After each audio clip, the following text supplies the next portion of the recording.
بسم اللہ الرحمن الرحیم۔ السلام علیکم ورحمۃ اللہ وبرکاتہ۔ اللہ سے امید ہے کہ احباب اچھے اور خیریت سے ہوں گے۔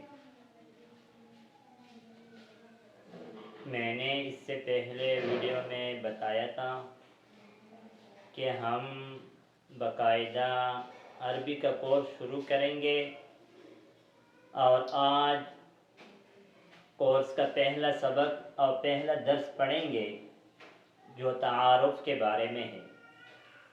تعارف آپس میں جان پہچان کو کہا جاتا ہے التعارف۔ جس طرح ہم آپس میں ایک دوسرے سے ملتے ہیں تو آپس میں پہچان کرتے ہیں، نام پوچھتے ہیں، جگہ پوچھتے ہیں، خیریت پوچھتے ہیں، تو اس کے لیے عربی میں لفظ تعارف استعمال ہوتا ہے۔ آپس میں پہچان کو تعارف کہا جاتا ہے، اور یہ تعارف عارف اور حامد کا درمیان ہے۔ اس کو عربی میں حوار کہا جاتا ہے۔ حوار عربی کا لفظ ہے، آپس میں دونوں کا جو گفتگو ہوتی ہے اس کو حوار کہا جاتا ہے۔ جس طرح ہم اردو میں اس کو گفتگو اور مکالمہ کہتے ہیں، عربی میں حوار کہا جاتا ہے۔ تو یہ حوار عارف اور حامد کے درمیان ہے۔ عارف کہتے ہیں السلام علیکم ورحمۃ اللہ وبرکاتہ۔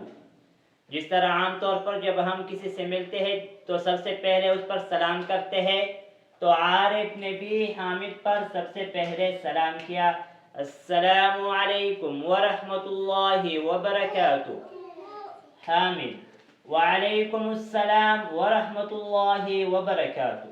حامد نے جواب دیا سلام کا۔ پھر عارف کہتا ہے اسمی عارف، اسمی عارف۔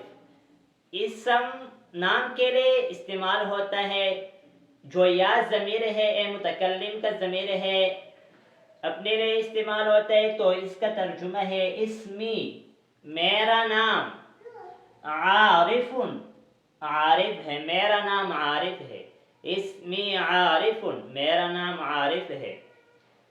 وما اسمک انت، اور آپ کا کیا نام ہے۔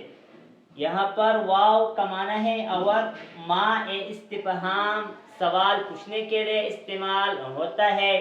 اسم تو نام کو کاف، آپ کا، انت بھی آپ۔ وما اسمک انت، اور آپ کا کیا نام ہے۔ تو حامد کہتے اسمی حامد، میرا نام حامد ہے۔ عارف کہتے حل انت طالب، کیا آپ طالب علم ہو، کیا آپ اسٹوڈنٹ ہو۔ جس طرح عام طور پر جب ایک ساتھی دوسرے سے ملتا ہے تو وہ کہتے کہ آپ پڑھتے ہو، آپ اسٹوڈنٹ ہو، آپ طالب علم ہو، تو عربی میں اس کے لیے استعمال ہوتا ہے حل انت طالب۔ حل اے سوال کے لیے استعمال ہوتا ہے، انت آپ، طالب طالب۔ حامد کہتے ہیں نعم، جی ہاں، یس، انا طالب، میں طالب علم ہوں، میں اسٹوڈنٹ ہوں۔ وانت کا مقصد اور مراد ہے کہ کیا آپ طالب علم ہو، اصل میں ہے حل انت طالب، لیکن اختصار کے طور پر وانت کے ذریعے سے حامد نے عارف سے سوال کیا، وانت، اور کیا آپ بھی طالب علم ہو۔ عارف کہتے انا طالب، میں طالب علم ہوں۔ حامد این بیتک یا اخی، آپ کا گھر کہاں ہے۔ این کا معنی ہے کہاں، جس کو ویئر انگلش میں کہا جاتا ہے این، کہاں۔ بیتک یا اخی، آپ کا گھر کہاں ہے اے میرے بھائی۔ عارف کہتے بیتی فی ملیر، میرا گھر ملیر میں ہے۔ بیتی، بیت گھر کو کہا جاتا ہے، دار بھی گھر کو کہا جاتا ہے۔ بیتی فی ملیر، میرا گھر ملیر میں ہے۔ وَأَيْنَ تَسْكُنُ، اور عارف حامد سے پوچھتے ہیں وَأَيْنَ تَسْكُنُ، اور آپ کہاں رہتے ہو۔ اے سکنہ یسکنو سے استعمال ہوتا ہے، اے مخاطب مذکر کا صیغہ ہے۔ اگر کوئی عورت پوچھتے تو وَأَيْنَ تَسْكُنِينَ، تو مؤنث کا صیغہ لائیں گے، وَأَيْنَ تَسْكُنُ، اور آپ کہاں رہتے ہو۔ سکنا یسکنو کا معنی ہے رہنا، وَأَيْنَ تَسْكُنُ اور آپ کہاں رہتے ہو۔ حامد کہتا ہے اسکن فی منطقۃ جلستان جوہر، میں جلستان جوہر علاقے میں رہتا ہوں، اسکن میں رہتا ہوں، فی منطقۃ جلستان جوہر، منطقہ علاقے کو کہاں جاتا ہے، جلستان جوہر ایک گلستان جوہر ہے، فی منطقۃ جلستان جوہر اور میں گلستان جوہر میں رہتا ہوں۔ عارف حسنا، عارف کہتے ہیں کہ ٹھیک ہے، نلتقی فیما بعد، نلتقی فیما بعد کا مطلب اور مقصد ہے جس طرح ہم اردو میں کہتے ہیں کہ بعد میں ملیں گے، تو عربی میں اس کے لیے جملہ استعمال ہوتا ہے نلتقی فیما بعد، ہم بعد میں ملیں گے، نلتقی فیما بعد ہم بعد میں ملیں گے۔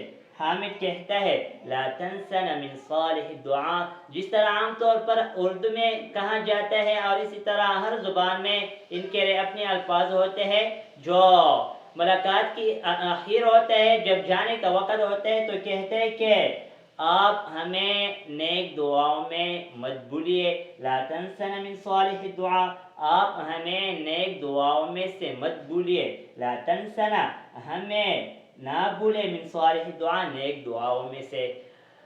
آج اس سبق پر اکتفا کریں گے۔ جو ساتھی اس چینل پر نئے ہو اس سے گزارش ہے کہ اس چینل کو سبسکرائب کرے اور ویڈیو کو لائک کرے اور کمنٹ میں اپنے رائے کا اظہار ضرور فرمائیے۔ جزاکم اللہ خیر، السلام علیکم ورحمۃ اللہ وبرکاتہ۔